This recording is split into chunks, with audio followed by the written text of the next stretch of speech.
So let me get this straight, Tom. We shouldn't use drones to attack al-Qaeda leadership or Taliban terrorists hiding in the mountains of Pakistan. We shouldn't do that. So how exactly would you fight the war against terrorism, Tom? Do you want to invade Pakistan? Is that what you want to do? Or do you want to sit back and let terrorists hatch their plots and watch Americans die at home and on the battlefield? It's either or, Tom, either or. One or the other. Yeah, that makes a lot of sense. I challenge you to come on this broadcast and answer that question. Of course, Tom Brokaw will not do that. Much too difficult. And he wouldn't associate with the peasants here on the factory. No, he's up here. Drive me crazy. This stuff really makes me angry. Now, it is worth noting that during World War II, the USA did target civilians in Japan and Germany. It did what it had to do to win the war, to deal with Tojo and the Nazis. But now we have a cadre of Americans who, for some reason, don't feel that the USA has a right to defend itself. Every decent person laments civilian casualties anywhere. But again, in war, they happen. So it's time to knock off the nonsense. The war on terrorism is real. The dead and wounded in Boston are real.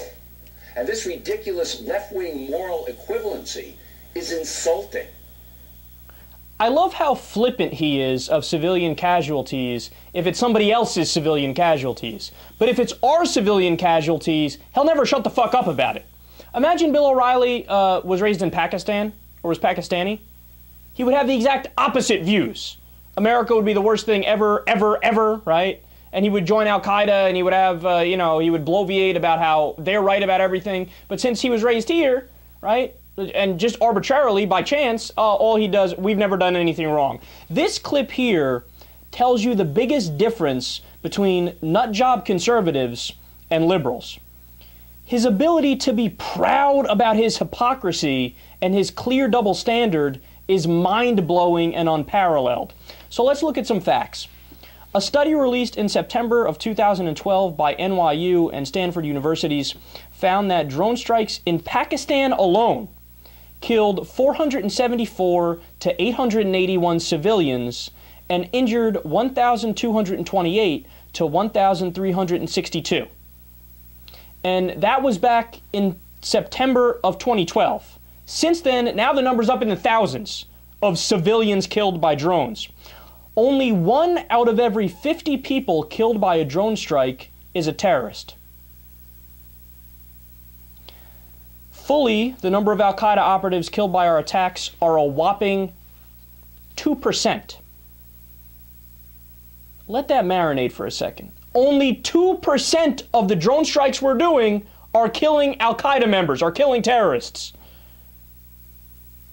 Furthermore, there are some codified practices that the U.S. government uses that are disturbing, to say the least. There are 3 kinds of drone strikes. The first one is called a personality strike, where we know who we're targeting. Those are the least controversial of them. The second one is signature strikes, where we don't know who we're killing, but we say, oh, well, they look guilty enough. Kill them. I'm not kidding. And this is on the books, too. And then the third kind is what's called a double tap, where you do a drone strike, you circle around, and you drone strike again whoever's trying to help the people that have already been attacked, the Good Samaritans. Now, of course, the government says, no, we're not trying to kill Good Samaritans, but if you're helping somebody who's an al-Qaeda operative, then you are aiding and abetting the enemy and you have to die too. Yeah, but that's the problem. Only 2% of the drone strikes are killing terrorists and al-Qaeda operatives.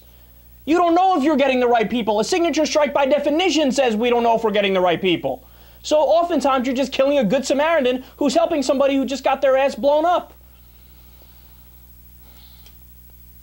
Now look, am I saying that all attacks against the U.S. from terrorists are because of our foreign policy? No, I'm not.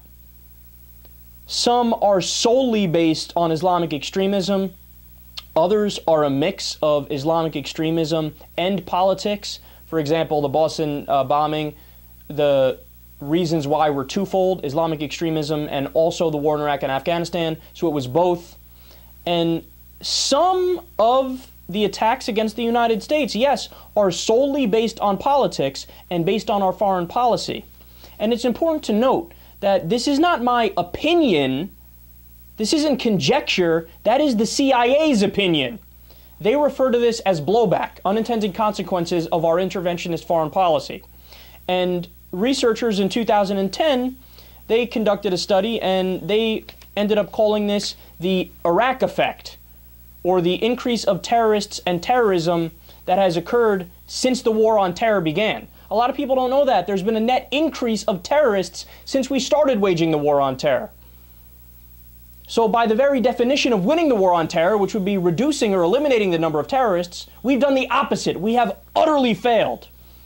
It turns out, Bill, when you kill hundreds of thousands of civilians throughout the Middle East, that makes quite a few otherwise moderate Muslims very anti-American, and some of them to the point, well, they'll take up arms against us or join the Taliban or Al-Qaeda.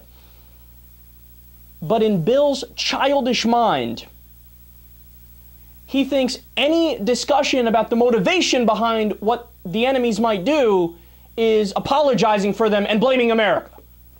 No, it's called being nuanced, and it's called being detailed and trying to find reasons so we can prevent it in the future. Man, he lives in such a black and white world, it's pathetic.